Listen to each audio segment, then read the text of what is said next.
for inclusive architecture and urbanism at Prague University in Dhaka in Bangladesh. And is a Fulbright specialist. Adnan Morshed's diverse research interests includes the politics of epistemology, global histories of architecture and urbanism, American visionary culture in the early 20th century, ecological urbanism in developing countries, urban poverty, and its condition in spatial imagination. Adnan is the author of several books, including Impossible Heights, Skyscrapers, Flights, and the Master Builder, 2015, DAC, which is Dhaka in 25 Buildings, 2017, and Dhaka Delirium, 2023. He was featured in the acclaimed documentary Louis Kahn's Tiger City in 2019, a really great piece I've seen. And he was a TEDx speaker at George Washington University. He's also a Wyeth Fellow at the Center for Advanced Studies in the Visual Arts at the National Gallery of Art, and Verville Fellow at the Smithsonian Institution. Well, he has served in many different functions, and I don't want to say all of them, but I will just mention that he has received research grant from, among others, the Grant Foundation, the National Endowment for the Humanities, and MIT. And his articles appear in the most prestigious journals of architecture, in some of which I could not get in. So I envious, especially Jay. Good job, fantastic. Of course, Adnan also practiced architecture, and partially we're going to see some of that work presented today, but also we invite you to the AIA DC exhibition. He will start this coming Wednesday. He will tell us more about it. I hope you join us. Certainly the dean will be there, and many people, including the president of the university. And he has many buildings built, including here in North Carolina, in America. I want to finish saying something that we don't know, we didn't know, and it's going to give a different perspective on Adnan. He practiced professional soccer and cricket in Bangladesh while or before attending architecture school. As a friend, Adnan has been an inspiration for me, somebody that worked side by side with me, producing work that has international standing, and he doesn't understand mediocrity, which is very inspiring to me and forces me to really push hard. And I admire, and just join us in the podium, please.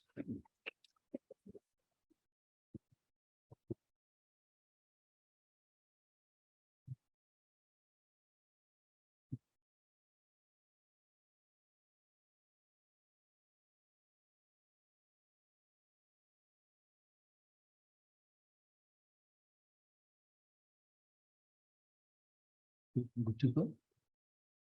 And I just see Aaron, right? Oh, here.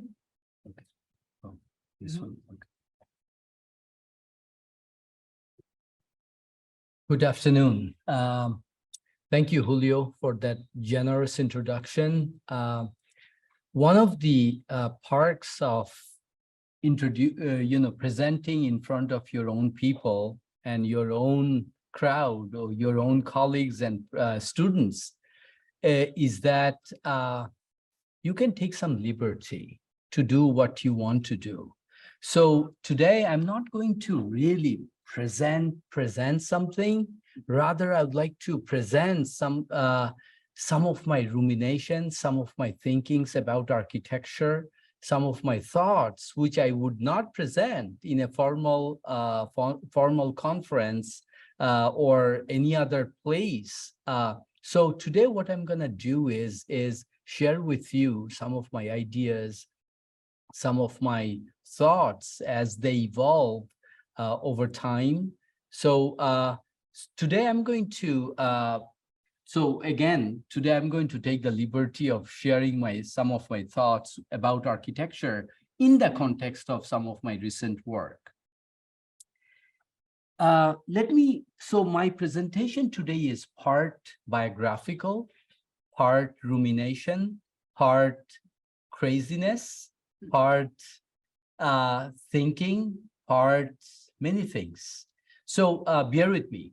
So 1 year before I began my undergraduate in architecture, famed American architect Louis Kahn completed his parliament building in Dhaka, Bangladesh, which you are looking at now. So I had a kind of a very interesting experience with this building. One of my teachers, who turned out to be one of my all-time favorite teachers, he took us one day to the parliament building that you see here.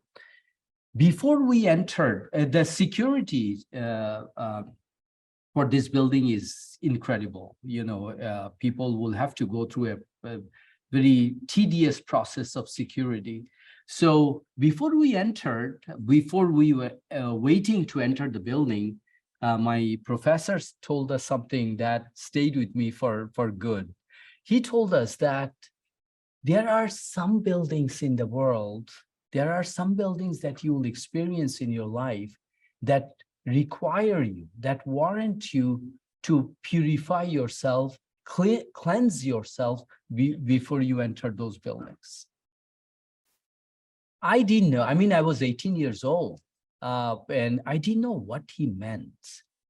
What do you mean by purifying yourself or cleansing yourself before you enter a building? Why do you need to purify yourself before you enter a building? I didn't quite understand what he meant. But as we entered, imagine experiencing these spaces from the perspective of an 18-year-old fresh architecture student. I didn't know what to make of these spaces. But I remember looking up, looking around, mostly looking up. Where was this light coming in from the top? What was the meaning of this light? What was the meaning of this labyrinthine space inside this rather mystical and mysterious building? That was the parliament building, the most important building in the country, a new country. It was in the mid-1980s, barely a country, a parliament building for a country that was barely 15 years old. It made the building, the experience of that, experience of visiting that building made me wonder, what does architecture mean? What does light coming in from the top mean? This is the roof of the assembly complex, the Louis Kahn's parliament building that I'm talking about. This is the roof. You have to look up to experience the full breadth of the brilliance of this building. In fact, I remember I spent most of the time inside this building looking up.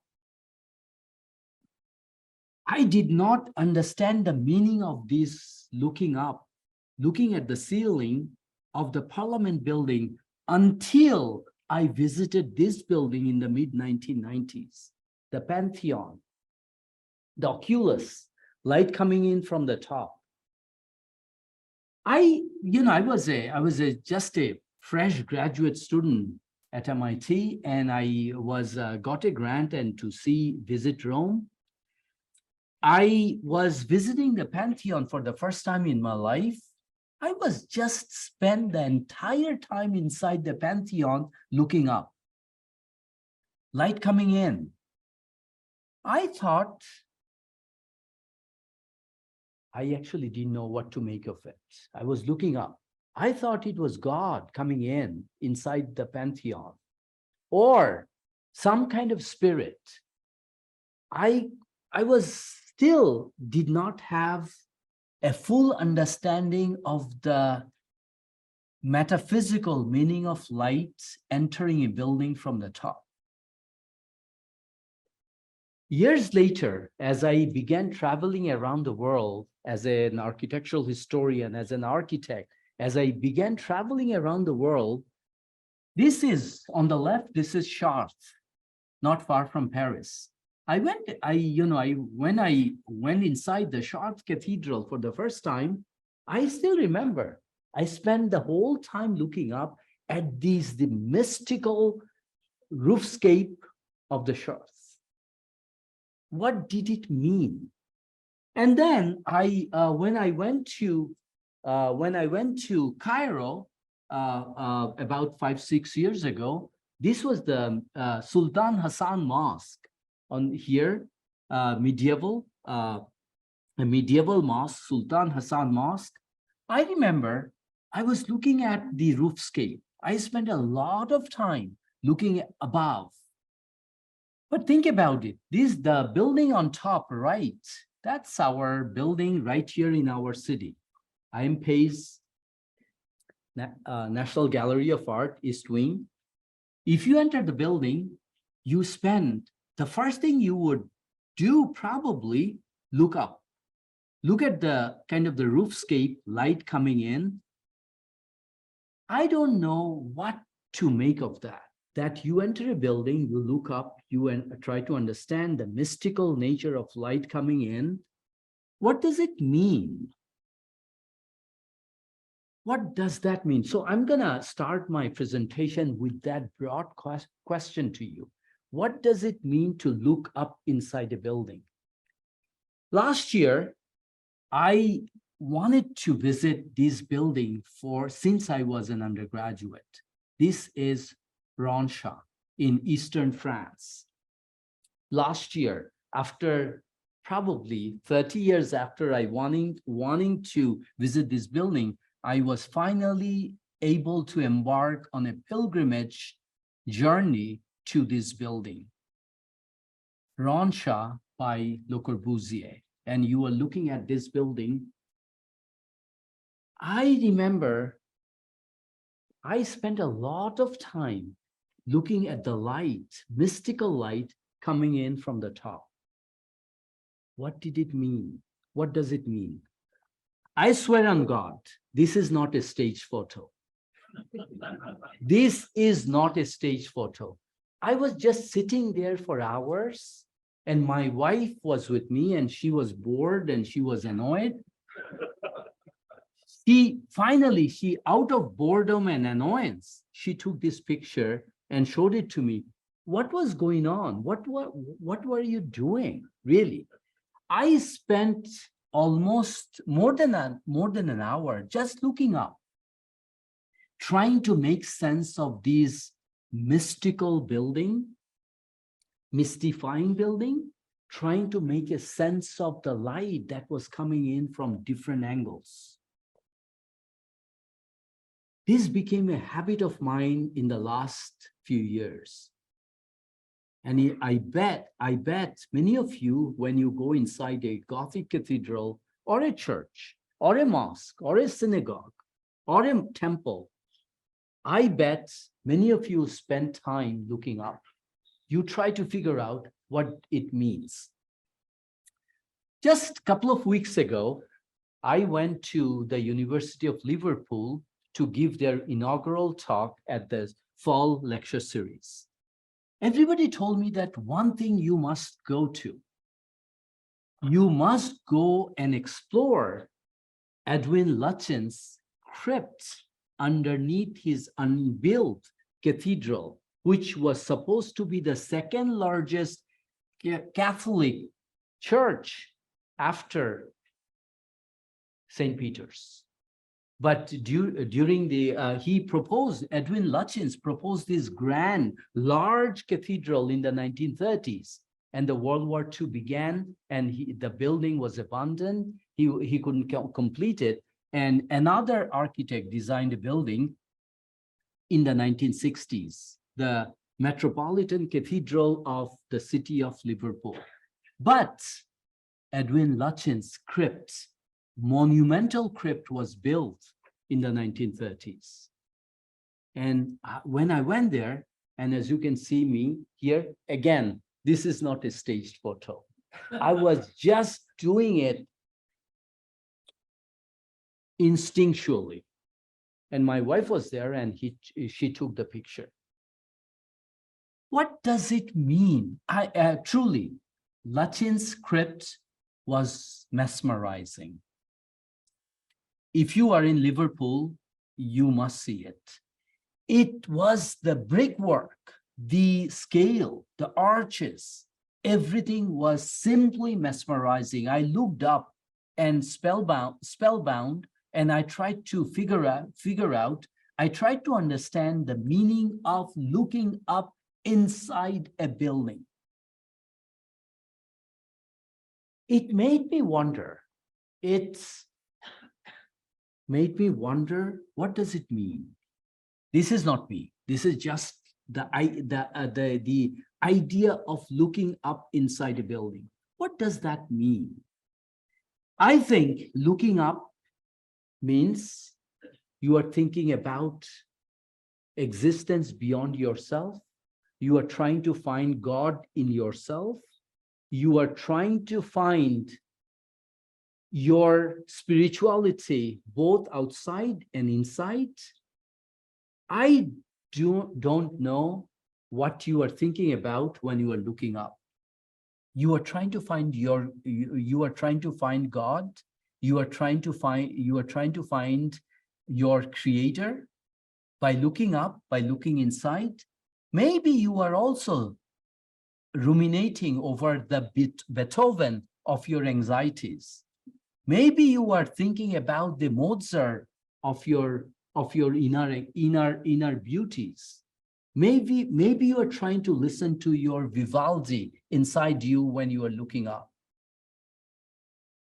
Looking up can be also interpreted as your understanding of architecture serving something bigger than the client. Looking up can mean architecture serving the greater good of humanity.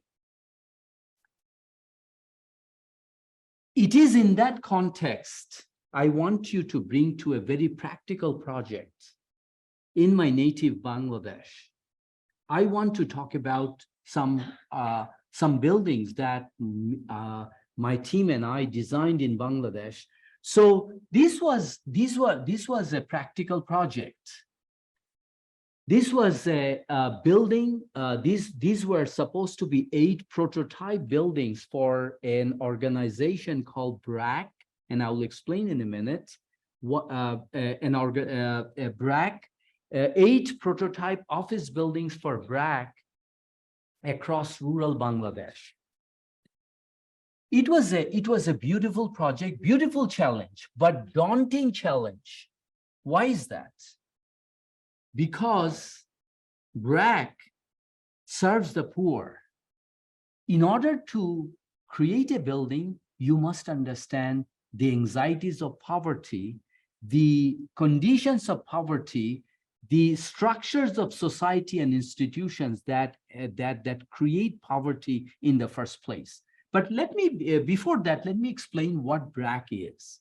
BRAC is the world's largest non-governmental development organization that was created in 1972 by a England-trained accountant named Fazle Hassan Abed, and it was created in 1972.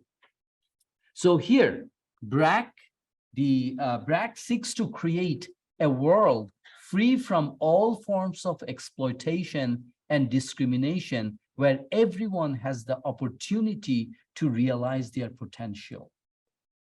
So it's not just giving out a handout, rather you giving the tools to the people, to the marginalized people, to the people on the fringe, on the periphery, to realize their potentials. So in other words, it's about capacity building. It's about capacity building so that the poor can stand on their own feet and transform their destinies. BRAC, what does BRAC do? BRAC basically focuses on the poor and primarily the women.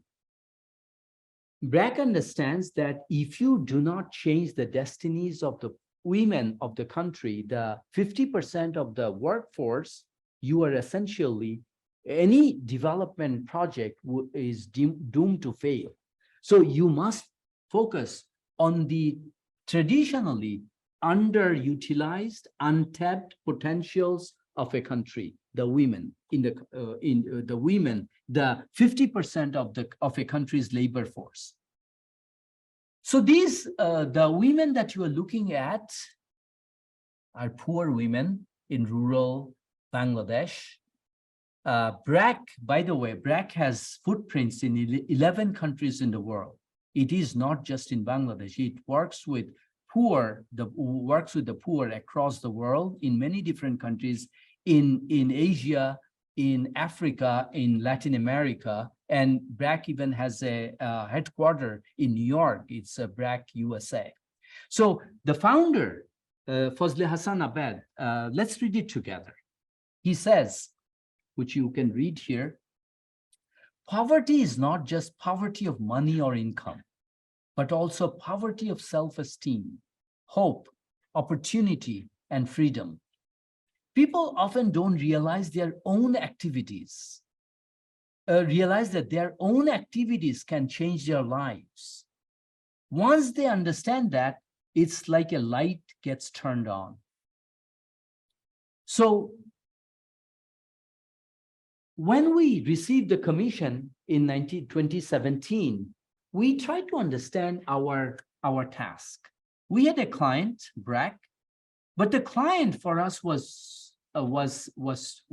two clients. One, BRAC, and the other is the BRAC's poor beneficiaries, people who came to BRAC to receive their services like basic healthcare, basic education, basic facts about nutrition, basics about mortality, women's childbirth, basics about healthcare, basics about education, etc., etc.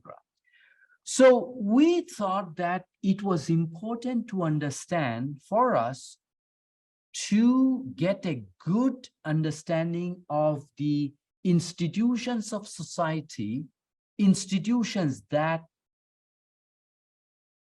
create the conditions in which poverty stays. Poverty becomes a status quo.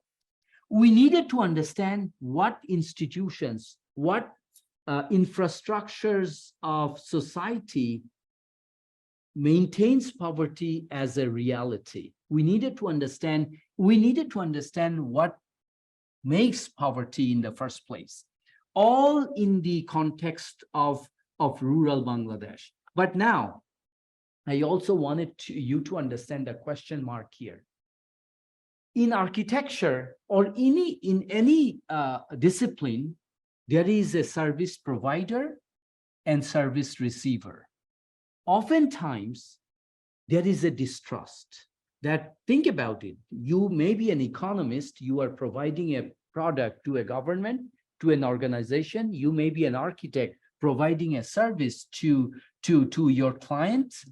So there is always a kind of a distrust between service provider and service receiver.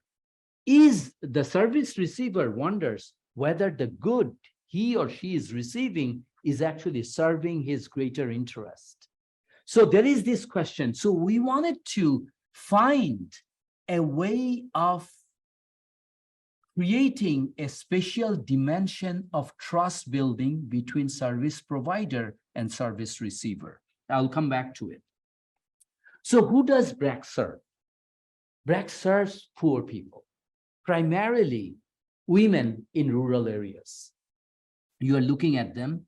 So studying BRAC and BRAC's philosophy, we realize that poverty dehumanizes the people. It robs them of their dignity. It entraps them in a state of powerlessness and fatalism. Now, when you understand that, you want to attack that sense of that state of poverty as a way to create an architecture where people can feel empowered, people can feel that they can transcend their sorry state, their deprived state. So when I got to know Fazle Hassan Abed, the BRAC's founder, well, I I understood something that stayed with me, that was profound for me. And I thought that it was something essential to practice architecture with some meaningful commitment. The poor must not be told how to live, how to build their lives. The poor should be given the tools with which they can transform their lives. The poor does not want to be dictated how they change their lives. As architects, we can tell them, we can create a spatial dimension of freedom in which poor can feel that they can change their lives on their own. So look at these images. I just wanted to share some images with you. This is from rural Bangladesh. Just giving some basic tools to women, helping them build their capacities of pottery or threshing paddies, or helping them develop skills in a ready-made garments factory. All of this can be profoundly empowering. When women find their inner entrepreneurial spirit, they can transcend, they can feel that they can turn their lights on inside themselves. Now, I really want you to take a close look at this picture. Many of you can probably relate to this. A woman, a rural woman, poor, when she received a $20 microcredit, meaning a small loan, $20 micro loan, she can buy a cow. She can feed it, she can nurture it, and then she can take the milk, cow milk, to the rural market, to the village market, and sell the milk. Now imagine yourself from the shoes of that woman. You are destitute. You don't have any assets. A one source of income, the cow and milk, you sell it in the local market and you can transform your life. This is what BRAC does. And we understood, having studied these, we understood that a simple act of microcredit can transform the life of a woman, not just through selling milk, but also inspiring a spirit of entrepreneurship inside the people. So before we began designing, we also tried to understand the first generation of BRAC buildings. These are the first generation of BRAC office buildings built in the 1970s and 1980s. As you can see, these are basic huts, very rudimentary architecture. These are very utilitarian huts and spaces where functions took place. Before we entered the most daunting task of designing the building, we tried to understand what development meant. Now, I should tell you that oftentimes we architects think that development is just a monolithic concept of building people's economic capacities. But the history of development has been fraught with contentious debate, at least since the Industrial Revolution. Think about it. In the wake of the Industrial Revolution, people gravitated to cities in search of jobs in factories. Think about London. A lot of people gravitated to London or Manchester. Cotton Palace, a lot of people came to Manchester in search of wage-based employment. In the wake of the Industrial Revolution, we see the emergence of what we could call the first modern urban poverty. People were huddling. The huddling masses came to the city. They were living in despicable conditions in slums in London, Paris, Manchester, Liverpool. So the debate about poverty in these Western metropolises was not monolithic. They were contentious. People thought about poverty, and even the idea of how to deal with the poor was not monolithic. It was not just straightforward. So, for example, should the poor be the charge of the state, or should the poor help themselves? All kinds of these ideas about poverty agitated British politics in the mid-19th century. It was so contentious that even Tocqueville and Hegel, the French philosopher and politician Tocqueville and German philosopher Hegel, took notice. They observed the British turmoil, the British political debates with much fascination. So we were cognizant, we wanted to understand the politics of development very well before we entered the designing 8 regional offices across rural Bangladesh.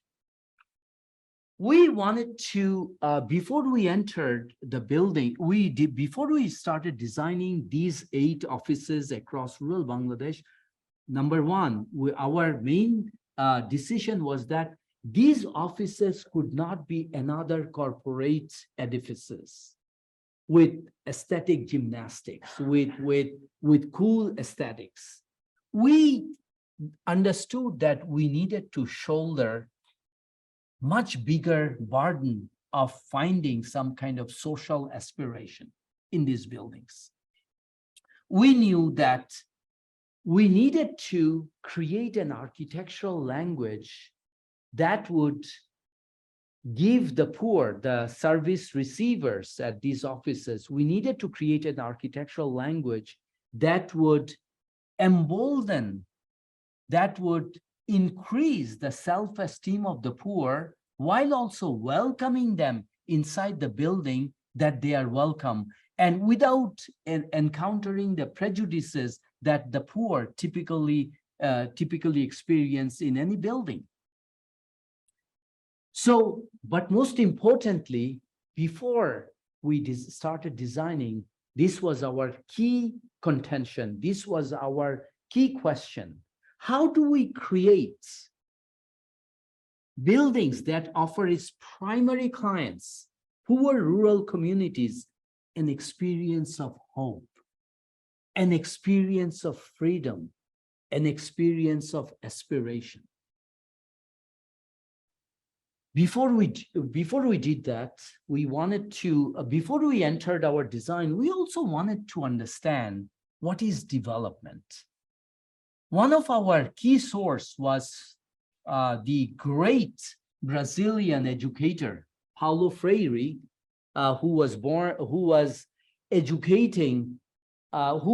teaching illiterate peasants in northeastern Brazil, in Recife. Paulo Freire had some ideas. Let me explain very briefly what he meant by critical pedagogy. Paulo Freire, this is his book, and the cover is itself, very self-explanatory. Paulo Freire, Pedagogy of the Oppressed. By oppressed, he meant the poor peasants of northeastern Brazil. By critical pedagogy, he meant that the poor peasants in Brazil are poor because they do not understand the societal infrastructures that kept them poor. This is what he said. The peasant begins to get courage to overcome his dependence when he realizes that he is dependent. So critical pedagogy, it requires you to understand the conditions that keep you poor. Poverty is not monolithic, as Paulo Freire argued. Poverty is not fate. Poverty is something that is, poverty means that if you are poor, you did not have access to opportunities to change your destiny. So it is a condition that can be overcome. But Paulo Freire said that the poor must understand the conditions that the conditions in society that perpetuates his poverty. That requires critical pedagogy. You need to understand the conditions of your deprived conditions, your sorry condition. We also looked at another philosopher, a Nobel laureate. His name is Amartya Sen, a professor at Harvard and Cambridge and Trinity College. Amartya Sen, he wrote this book, which became a mantra for development communities around the world. He says development as freedom. What does he mean? Development as freedom. He argues that development does not mean just making your pocket deeper. Development should not mean economic growth alone. Development should actually means removing the unfreedoms in which you cannot realize your full potentials. Freedom means you are able to exercise your decision making in your own terms, not in terms of the expert in the clouds dropping the mantra of development on your lap. Amartya Sen says that Amartya Sen celebrated the idea of individual agency, that even if you are poor, you should be able to decide on your own behalf, on your own accord. You should be able to decide what's best for you. So let's read the last quote from Amartya Sen. Development consists of the removal of various types of unfreedoms that leave people with little choice and little opportunity of exercising their reasoned agency. So in other words, freedom, development as freedom in which you can decide what's best for you.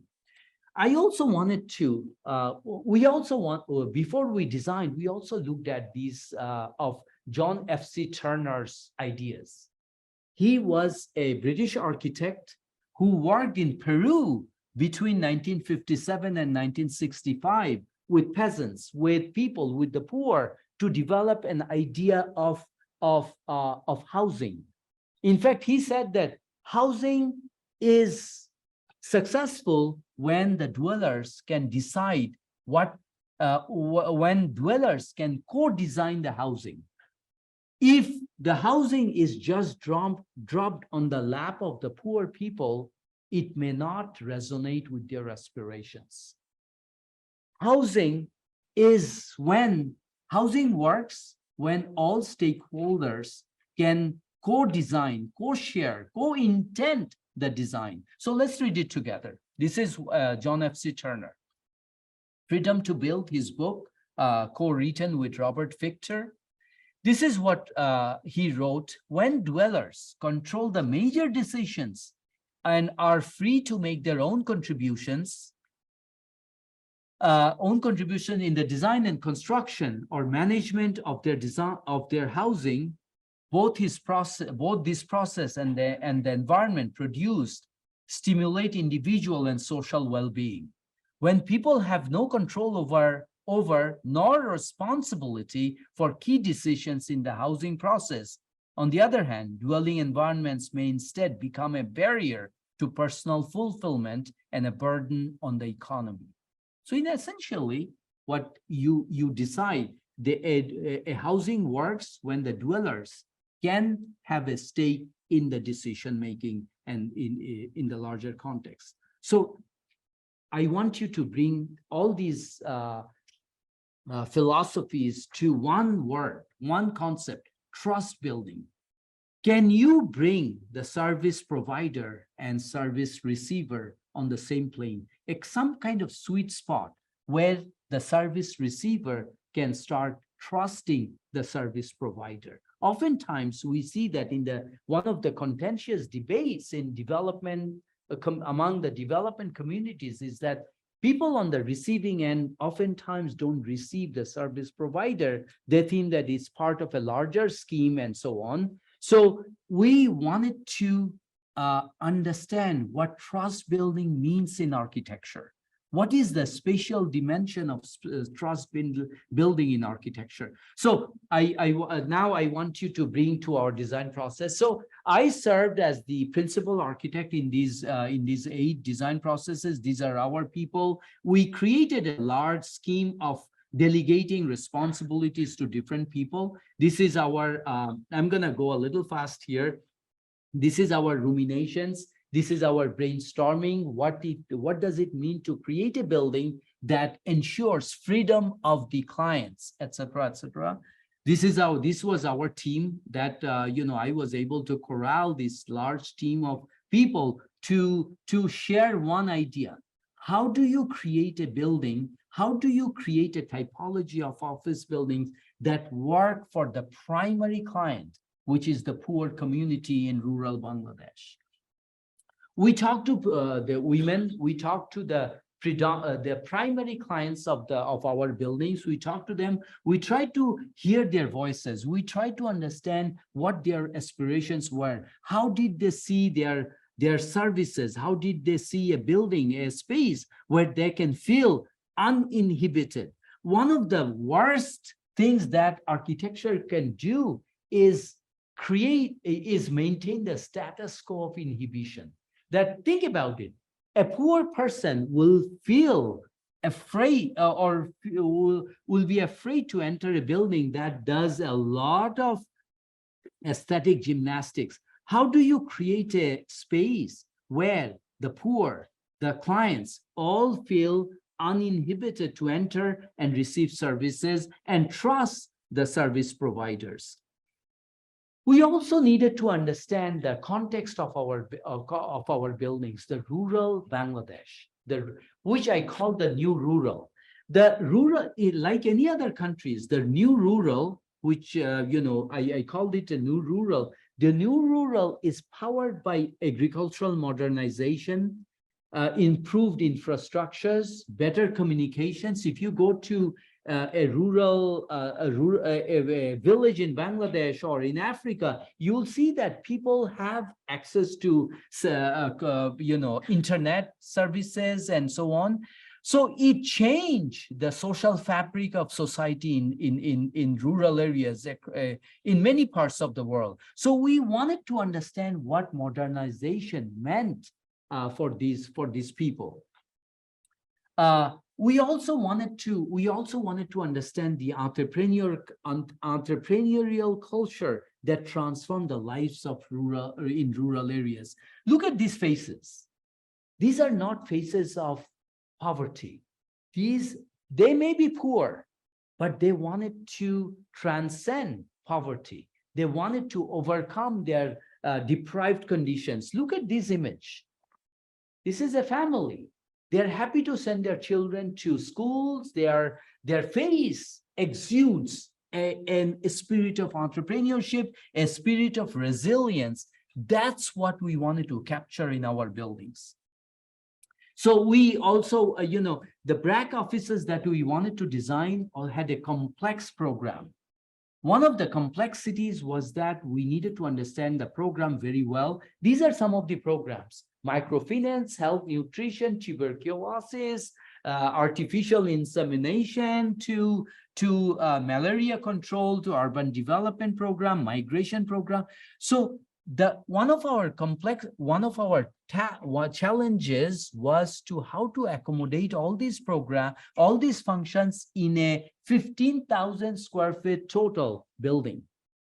The budget was, the plots that we were given were barely 15,000 square feet, but it had to accommodate a large program.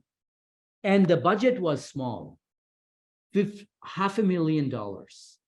And so the ethos that we needed to embrace was minimal resources and maximum impact.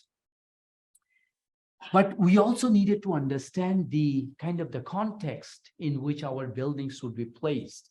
the elemental architecture of pastoral Bengal. This is a very typical rural landscape. A hut, the hut and the paddy field and the trees and nature.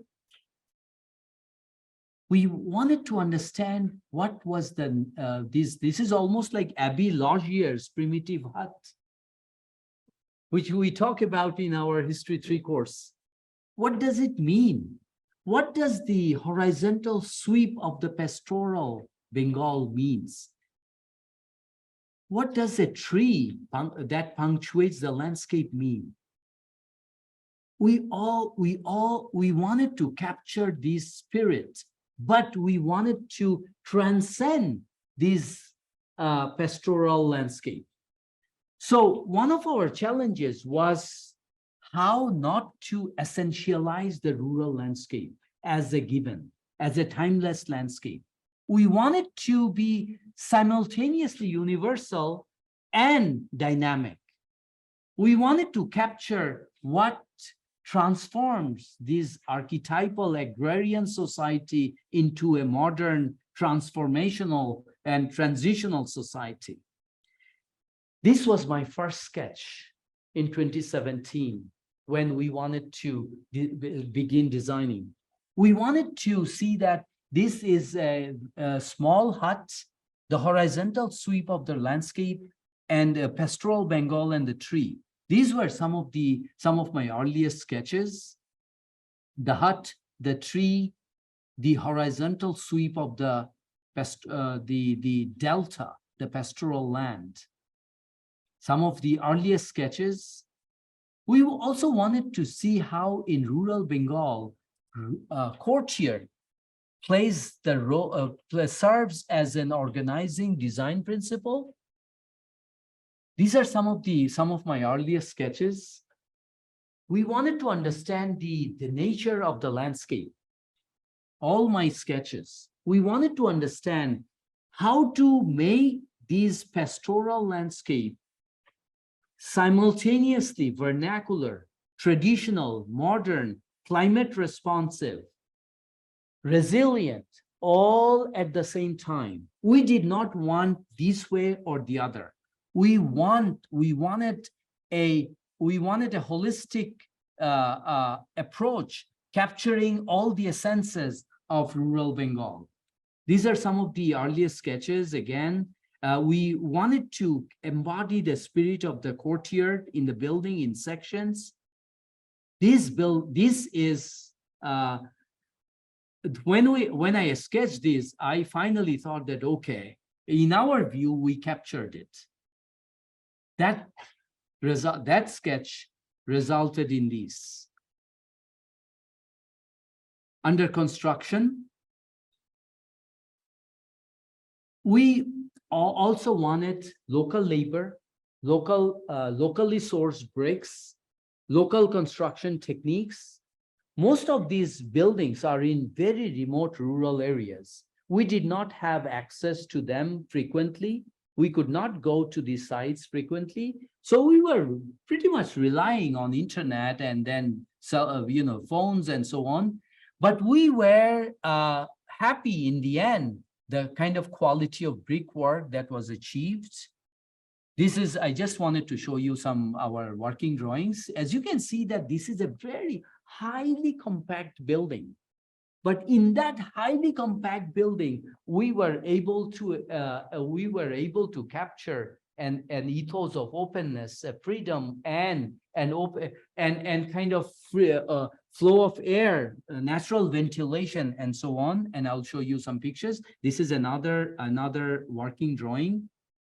So finally, this was what we achieved. This was in Sylhet in northeastern Bangladesh.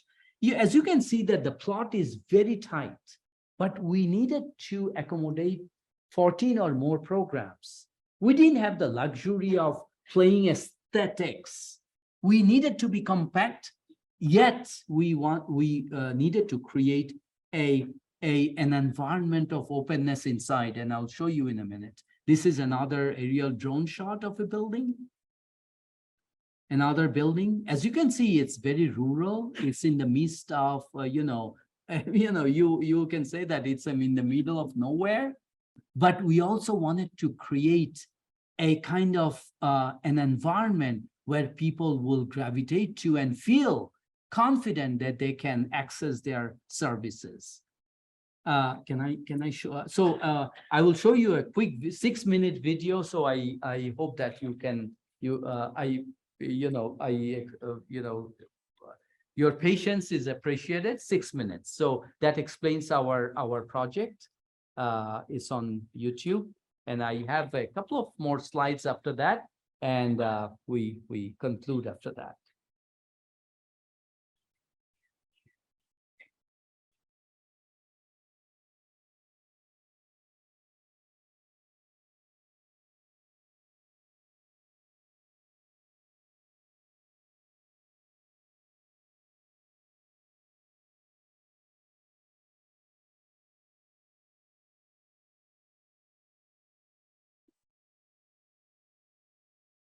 In 2017, that we considered the world's most effective anti-poverty organization offered as a commission to design 8 next-generation BRAC offices across rural Bangladesh.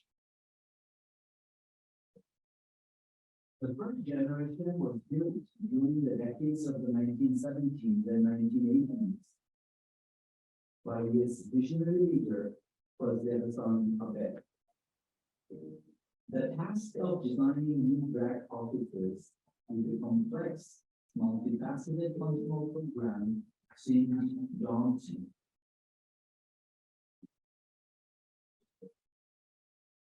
Important, a broader philosophical question confronted us. How do we create buildings that offer its primary clients, poor rural communities, an experience of hope? We concluded that the BRAC office entailed an architectural language that would strengthen people's self-esteem, while also emboldening them to see and think of themselves as partners in the development journey.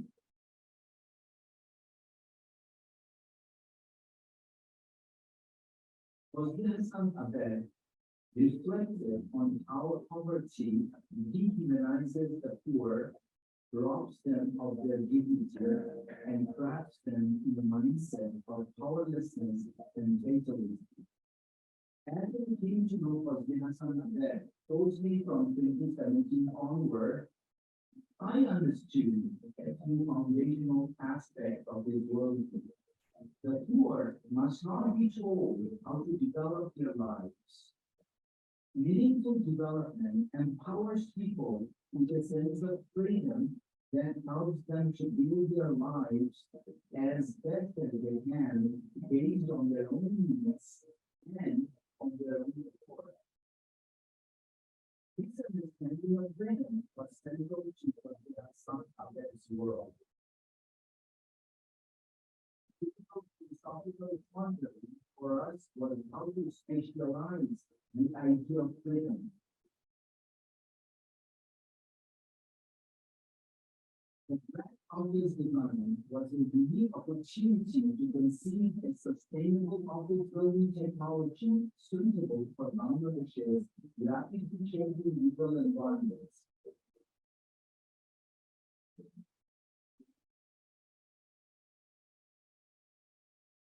We were influenced in the design thinking by archetypal imagery of pastoral Bengal, the horizontal sweep of green paddy fields, the peasant hut, the tree, the homestead courtyard. We created a highly compact, yet light and air-filled office typology.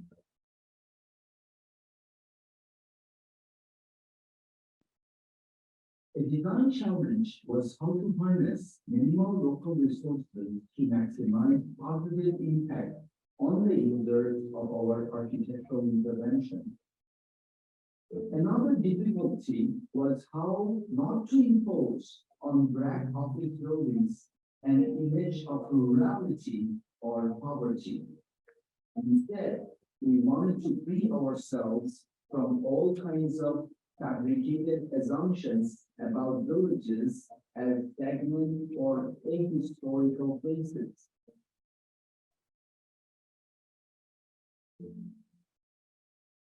Built with locally sourced bricks, local construction techniques, and local labor, our office building were a humble architectural effort to treat Drax beneficiaries with the human dignity they deserve.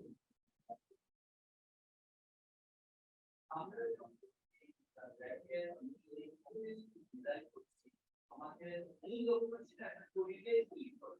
পুরো পরিবার যারা এখানে স্বাগত অনুভব করে, এই পরিবেশের যেন স্বাচ্ছন্দ্যে পুরো জায়গাতে যেন প্রাকৃতিক করতে পারে। এটা কি আপনার করতে বিষয়ে স্বাধীনতাকে ক্ষমতায় আমরা 70-এর দশকে দেখেছি, 80-এর দশকে দেখেছি, কিন্তু এই বইটার কাজ মাত্রে নবজাত হয়ে এসে এইটা গ্রহণ করছে। কিন্তু এখানে আপনি দেখেন দেখবেন কেউই নবজাত নেই, স্বামী তার সন্তানকে নিয়ে স্বাচ্ছন্দ্যে পরিচয়ের পাশে মিটিং এর বসে আছে, স্ত্রীর ভিতরে দিন করছে। সেখানে কিন্তু একটা বডি ল্যাঙ্গুয়েজ একটা কিন্তু রিভিশন হয়ে গেছে। তারা কিন্তু এর মতো সেই নবজাত মানসিকতায় আবদ্ধ নেই। আমি মনে করি স্থাপত্য সেই নবজাত মানসিকতাকে অতিক্রম করার পক্ষে সহযাত্রী হিসেবে আছে।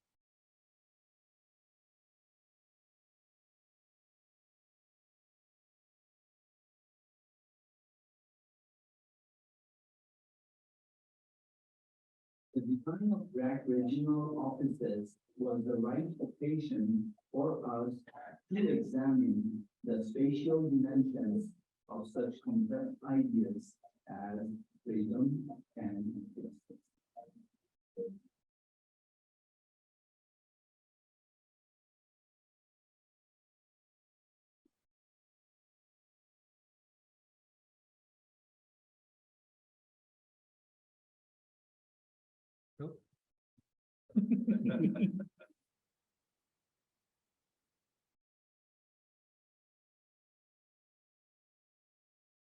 We get back to the protocol.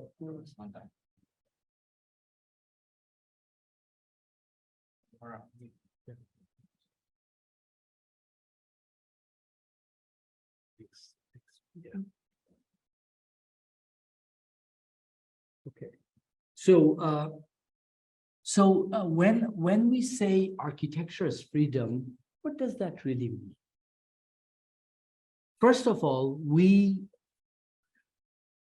thought that the first barrier, a kind of an entrance that prohibits people from accessing the building should go. We wanted to create a building that has no strict border, that has no kind of iron gate that will intimidate the poor to entering. As you can see here, these are my recent pictures. This was a picture taken by one of our photographers. People come in and go. It is important to break the cycle of inhibitions that the poor feel in entering any kinds of office buildings.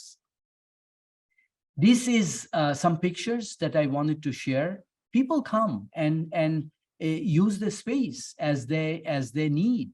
Sometimes they come and they take even selfies and they feel confident. They feel they don't feel inhibited. They wait for their services and they are, this is a kind of a social space that make them that almost, it feels like that liberates them from the kind of the typical office buildings that they could experience. So here, the kind of openness, the kids come here and feel free. Openness, there's no gate per se. We also wanted to create an environment where where rooms are naturally ventilated, where there is no barrier, there is a cross ventilation. So the thermal, we interpreted freedom in spatially as openness, as unobstructed movement in the building, a good thermal environment where they don't feel constricted. These are spaces that we thought is atypical in an office building, where they can come and sit and relax and take selfies and move around without any kinds of obstructions, without anybody telling them that you cannot go here or go there. Spaces. So we also wanted to, that's my sketch, and we also wanted to see that courtyards serving as the social hub of buildings. People sit around, people sit in these very rudimentary railings. They sit and they wait for their services while they see that courtyard, the landscape, as a representation, as a microcosm of the landscape they have seen all their lives. Roofs are not treated as roofs, rather as social spaces. They're always used, as you can see from that, when weather permitting, people use roofs as their outdoor meeting places. This, we thought that would liberate them from the typical usage of a typical office space. We wanted to see that spaces are people-centric. Spaces are human-centric. We did not want to focus on spaces alone. Those spaces, when used by people, are we saw that as freedom, as people using the spaces as liberating as they could be. So if you look at this image very carefully, you see that in a typical agrarian patriarchal society, women are pretty invisible. Here you see women in a leadership role. They are listening, they are making decisions.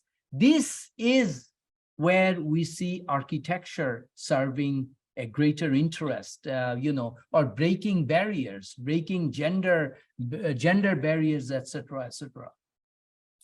So if you look at these two images a bit carefully, you would think that a woman waiting with the kid while the husband is maintaining the affairs of the family, or taking loans, or taking the services. But here is a rather unique reversal of gender roles. The woman is inside getting the microloan and taking care of the family business, while the husband is waiting with the child. This is profound. I cannot explain enough how this reversal, role reversal, a means for a society that is ensconced and deeply entrenched in patriarchal mores, patriarchal systems. So I almost at the end, I wanted you to read these very carefully. The American lawyer and social justice Brian Stevenson once stated, "The opposite of poverty isn't wealth, it's justice." Think about it for a second. The opposite of poverty isn't wealth, it's justice. I want to leave you with one question. What does justice served look like architecturally? We don't have an answer. We don't aspire to have a ready-made answer. But this is the debate architecture must participate in, must engage with. Architecture, we architects, educators, students, start imagining what justice served looked like spatially in architecture. We don't have an answer. When I took this picture, this is my own picture visiting one of our offices a couple of months ago during the summer. If If I were to take this picture 25 years ago, the woman would not look you straight in the eye. She would look down or she would look away. But look at the way the woman on the right looking at you straight, unafraid, resilient. That tells you a story. We don't want to claim that our architecture empowered her to look straight in your eyes.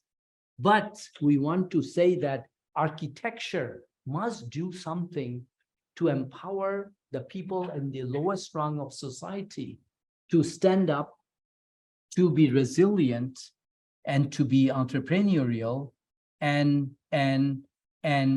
think in their own terms, not in terms of the expert and in terms dictated from the clouds by experts. When I took this picture, this child was just running around in one of our offices. I took the pictures. When I took the pictures, I thought that when a child plays around absent-mindedly in an architecture, it may suggest, it may hint that justice served may look like this. Thank you.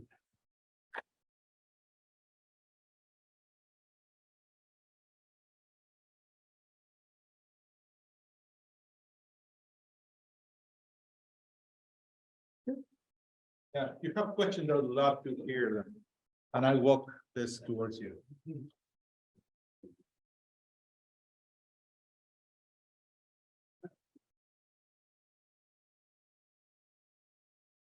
Thank you so much, Adnan, for that amazing presentation. One of the things that these buildings all seem to have in common, which I find really enchanting, are these brick patternings. There's even cornices defined and these open lattice work brick courses that obviously speak to the circulation of air, right?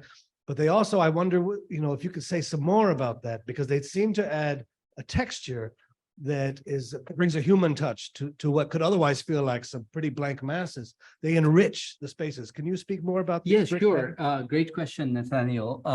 So these brickwork, of course, there are climatic reasons, but they also kind of harken back to the vernacular traditions of rural areas. So it kind of does not replicate the vernacular brickwork, but it kind of hints at that, and it's kind of so we realize that when you want to empower people, you also want to give them some kind of familiarity with what they have experienced for ages. Familiarity is a very important, powerful, profound tool to make them, to include them in your narrative. So I think tradition is important in the sense that it empowers people to feel that you are not dropping things from the clouds. You are thinking about them.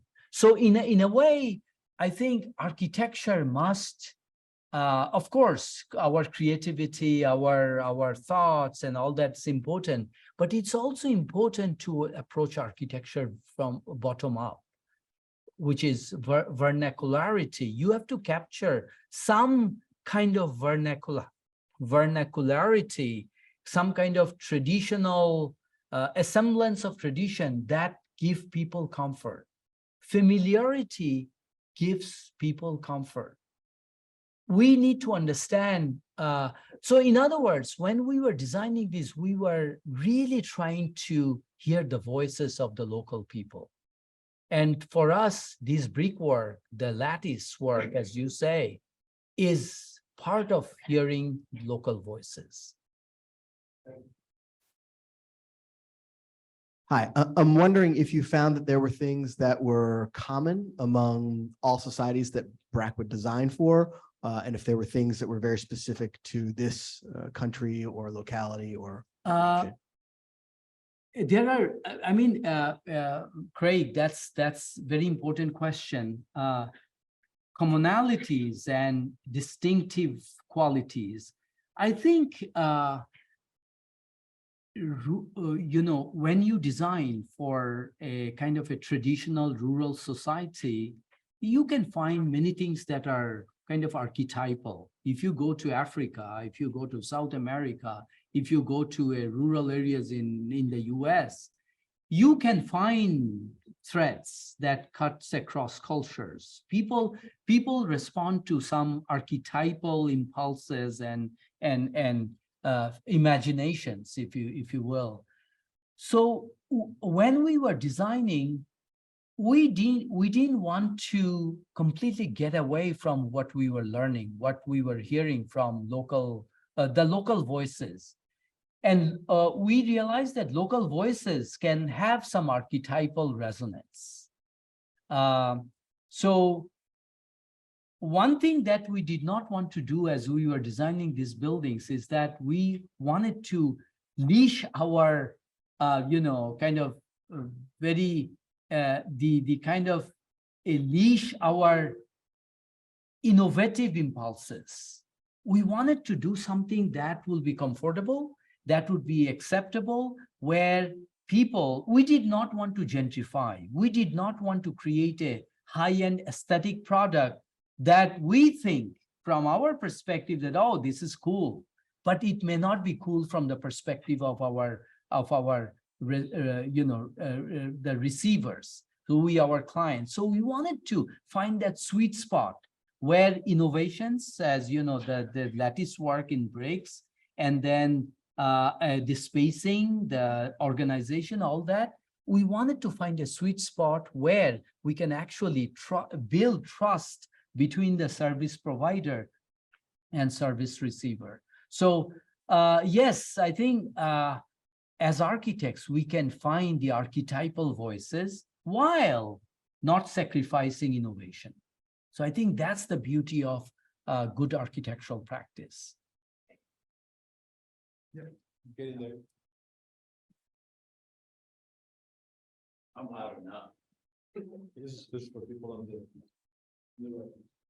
Absolutely stunning. It really was a great show. I mean, what you did, that subtle weaving, I mean, it really reminds me of something that happened to me in Bhaktipur in Nepal once, where we were working a project and everybody was so keen on exactly the things you did, but what we sort of discovered was that creativity was our prayer as architects. It was the thing that guided us. So did you touch in this, all the language you built now can be replicated?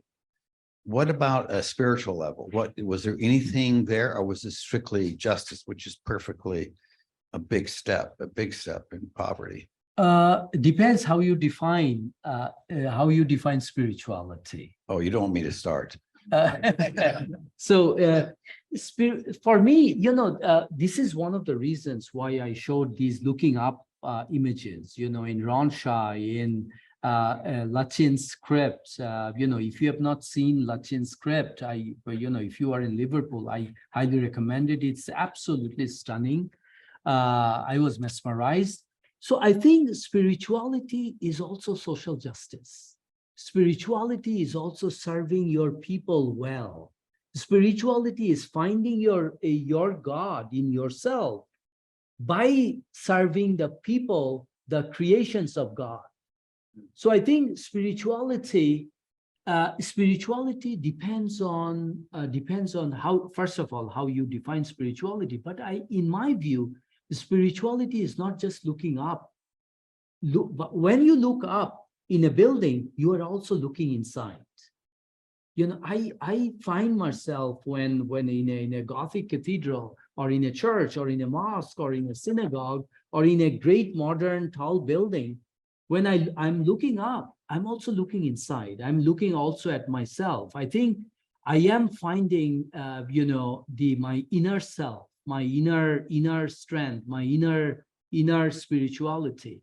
So by looking at yourself, you are also trying to understand how you can be of use to the greater good, how you can serve society.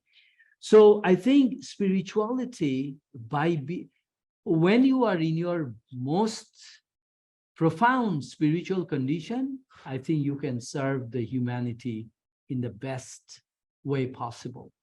I think that's what, it can be a church, it can be a mosque, it can be a museum, it can be a yoga center, it can be a yoga center, but you can be profoundly spiritual and so when by spirituality, I also mean that people are thinking beyond themselves.